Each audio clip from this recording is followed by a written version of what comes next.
welcome to another episode of Nerd Portal, where we teleport you guys into the world of pop culture and current events. I'm Sierra Caballero. And I'm Alex Thompson, and you know how we were all stoked on Resident Evil, right? Yeah. You know, because Resident Evil 7 just came out not that long ago. And I've still yet to play it. Yeah, I haven't played it either. I've had a lot of friends play it, and they say they love it, but yeah. Well, let me borrow it. Something.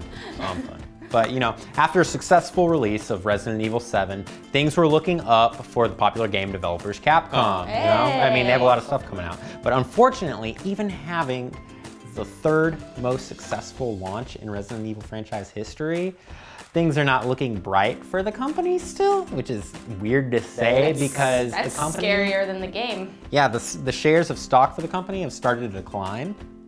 Yeah. Now, we hope that this longtime game company will hopefully be able to pull everything back up, though, as positive reviews for the game keep coming in, and maybe some word of mouth is just what we need to hype up Capcom, you know? Yeah. Because hopefully it'll become a powerhouse once again. I mean, they have a bunch of things coming up like we were saying. We have Marvel vs. Capcom Infinite, which will hopefully be the turning point this year for the company. Capcom, please don't fold on us. Please we don't. need you. I need you. Please. Give all the positive feedback you can. Yeah, right? Go buy all the games, please. Throw all the positivity their way. That would be crazy. I mean, Nintendo's not doing super hot right now, and Capcom's not doing super hot right now, and Konami wasn't doing super hot. What more do you want? What is happening? You think it's mobile games, like phone games? Yeah, maybe. Maybe. But I don't know, like, I'm not like a big, I like some mobile games, but there's some I don't most of them are lame, and then now most arcades are like Clash mobile of games. Clans. I don't get it. Yeah. I'm sorry. I don't get Fruit it. Ninja? Oh, like that? Okay, that's fun. You like Fruit Ninja? Yeah. What is it? There's a jump rope one and stuff. Weird. Is there a jump rope one? Yeah. Okay. You see like Dave and Buster's and stuff. I obviously am so up to date on mobile games. Yeah. Oh well. Oh well. But I have to bring up some sad news, sadly. I'm sorry. We're on a roll with sad news every week. Well, last episode we were just like, here's some sad news, and here's some more sad news. Go about your day. Yeah. So, I'm sorry, I have to bring more. But celebrated actor John Hurt has died at the age of 77. He was known for his roles in Harry Potter as Mr. Ollivander. You remember him? V for Vendetta, The Elephant Man, Tinker Tailor Soldier Spy, Hellboy, and so much more. But you also may remember him as he took part in one of the most frightening death scenes in the Alien franchise, probably the most memorable one. You remember the chest burster? Yeah. Yeah, that one? Yeah. Where they were just eating dinner and all of a sudden it came up. Oh, wow. But anyway, he became, wow, why am I telling jokes? I obviously can take things very seriously. Jokes on jokes. He became very famous for his many on-screen deaths, a total of 40 on-screen deaths. 40. You thought Sean Bean had a lot. You thought maybe James Duvall had a lot of deaths. No, this guy overshadowed all of them. But he recently starred in Jackie, which received 3 Academy Award nominations, which is amazing. So that's pretty cool. Pretty cool. So he may be awarded posthumously. Is that the word? Posthumously. Thank you. He may be awarded posthumously. Well.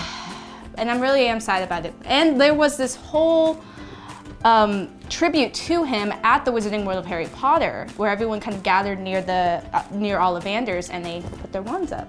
That's cool. If you want a tribute to John Hurt and you're in the Wizarding World area, you should totally go do that, because do it. Do it. Sorry, someone coughed.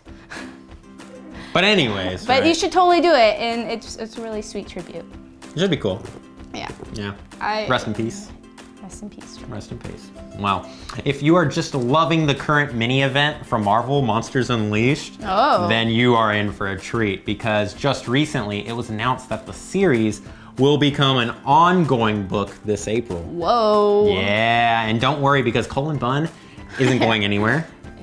He's still gonna be there. I mean, it seems as though this might just be the year for Bunn. I mean, it seems to have Marvel under his thumb with the numerous amounts of titles he is working on for the company. And be sure to check out the Monster Mash this April. Oh, Monster Mash. As Marvel rolls out the sketch pads. Woo. We get Sierra dancing and intimidating monsters. Yeah, to the Monster Mash. With Monsters Unleashed by Marvel, because we're gonna have our ongoing series now.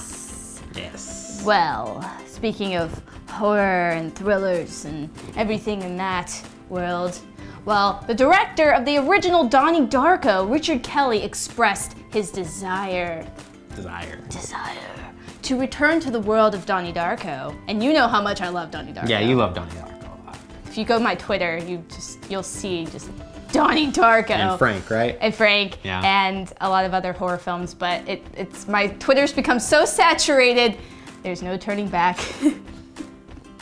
But anyway, Arrow Films recently put out a Blu-ray DVD special edition, restored 4K version of Donnie Darko, as you may remember from the last time I told you about this. It was for its 15th anniversary.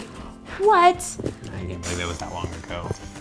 There was a sequel back in 2009, S. Darko. Do you remember that one? No, I don't know that one. Oh, well, No. Richard Kelly had no part in the project. So many fans wonder if the event of S. Darko, if the events of S. Darko will be ignored or if they will be taken into consideration.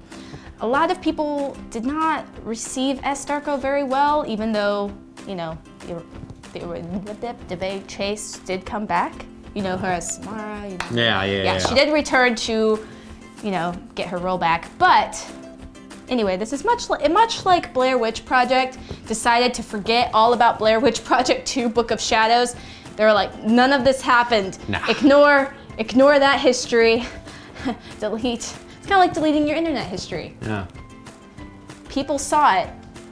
It's not going away. Get rid of it. Just get rid of it. Try to Or not like think when you about put it. a tweet and you're like, ooh, grammatical error, delete, repost. Repost. And then people are like, I saw Or on that. Facebook when you edit it and you can click on edited and you can see what they originally posted. I've edited posts like 3 times before and I'm like, they know. But will the original cast be part of the sequel?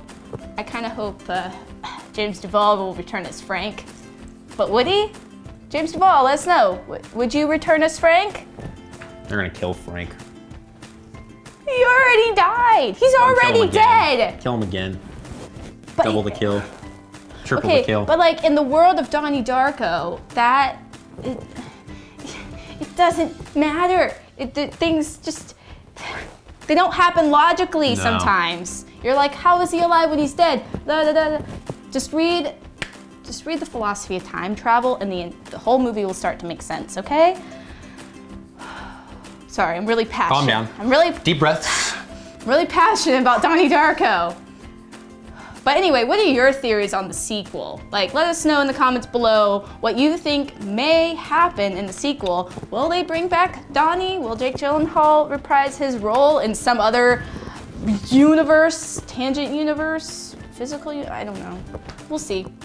Hopefully that happens. I don't know, just in the S. Darko series, they had someone else play Frank, and that was kind of weird. Well, hopefully for your sake that they'll do it justice, right? Yes. Do it for Sierra. Do it for me. Well, Marvel this past month shocked at least my world, okay? Ooh, shocking. When they released the image for Venom #6 coming this April with a huge reveal that Eddie Brock will be returning. It's electrifying. It's super exciting. And what he has to do with this new role is still unclear. But, you know, the month of April seems to be getting more and more exciting with Spider-Man in general, just with 90s Spider-Man 90s idea stuff. and fans, if you're the fan of that area, the Clone Saga and stuff. Because not only will we have Eddie Brock returning to Venom, but also we will have a new title for the original Scarlet Spider and clone, Ben Reilly. So if you're really into that 90s Spider-Man, this is April's month for you. And though the new Venom series has been focusing on Lee Price, an ex-Army Ranger turned criminal, the book has dealt with a moral dilemma between the symbiote, and seeing him jump back to Eddie Brock does not seem unreasonable.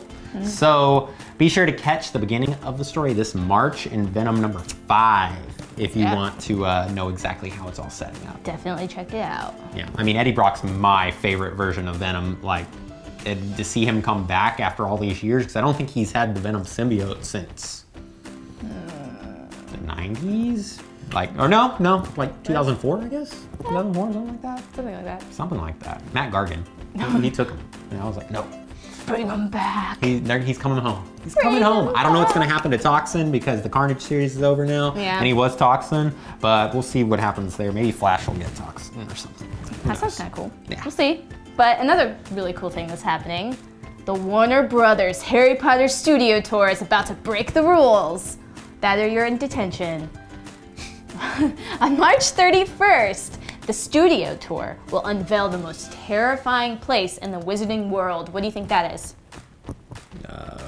The forest? Forbidden Forest? Yeah, I thought for a second you were going to say Azkaban, and I was be like, no. No. There's scary things running around in the forest. Yes, so, yeah. It's the Forbidden Forest. Guests will be able to follow the spiders, to see the spooky trees, as well as plenty of magical creatures like Buckbeak and Aragog, and apparently Hagrid will be your guide. So, you will be quite safe. Maybe. Maybe? Maybe. Maybe? Maybe. We're gonna see things drinking unicorn blood out there. Yeah. Yeah. Actually, that's kind of what I hope for. I kind of hope that when you're walking through, you see the Voldemort drinking from the unicorn, you're like, huh, that happened. Well, you know? That's nice. Oh, that's too bad. Oh my gosh, can you imagine if you got to take home like a little vial of unicorn blood? Walk over there and just pick up the unicorn horn and just be like... A great prank Yeah. is if you work at the studio during the little unicorn thing. Just like get the unicorn blood and just rub it all over yourself like, ah! Youth! Youth forever! Just do that and then everyone on the tour will be like, oh dear God. Better yet, show up on the tour with like a thing over your nose or whatever, and then just during that thing hop over and walk towards it, and then, you know, just play the part yourself. I am Voldemort. Yes. I'm sure everyone that works there will love you. Immortality! Damn you, Harry Potter! That's how things work, right? I think so. Yeah. Well, if you ever do that, please record it and send it our way, and we are not at fault Yeah. if you get like arrested. It was an idea, not a suggestion. But like, if you get in trouble at the studio tour for Harry Potter, do they call, like, if you go to like the studio jail or whatever, do they call it Azkaban? So I need to know for a friend myself. Go hang out with us, Sirius, right? Yeah. Yeah. Anyway, well, you know the centaurs are peaceful. They're peaceful creatures, but don't mess with them. We learned this from the Order of the Phoenix. Cue clip of Umbridge getting taken by centaurs. Exactly. So don't mess with the centaurs while you are there on the tour, or else you will also get taken by centaurs. By centaurs. Well, the big reveal has been released on their Instagram account. So if you haven't seen it, check it out and give it a follow at Follow the Spiders. Spooky. Spooky, spooky, spooky.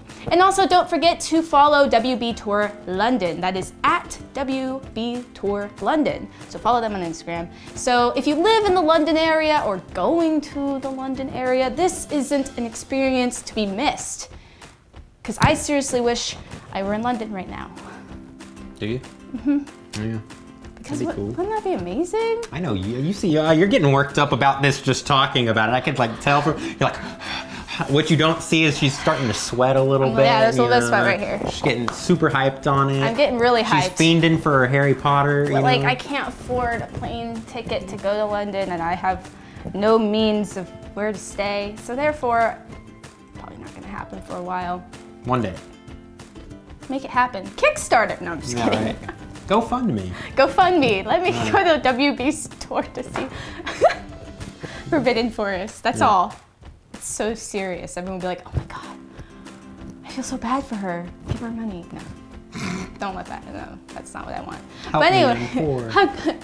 Help me, I'm poor. Yeah. But also, if you want to know more information about the tour, go to www.wbstudiotour.co.uk. Yes, it's the UK site, and that's also where you can buy tickets as well for the tour, and you get more information than you do on the Instagram account, because it's just pictures on there. But there is a studio tour in Hollywood, but there is no information on whether there will be a Forbidden Forest there too. Maybe in the future. Just blast it. Be like, hey, you should do this here too. For us Americans. Maybe, just maybe. Well, that's it for this week's Headlines for Your Nerdy Minds. Be sure to check out popnerdtv.com as always for articles, reviews, and more. I'm Alex Thompson. And I'm Sierra Caballero. We'll catch you next time. Bye, guys.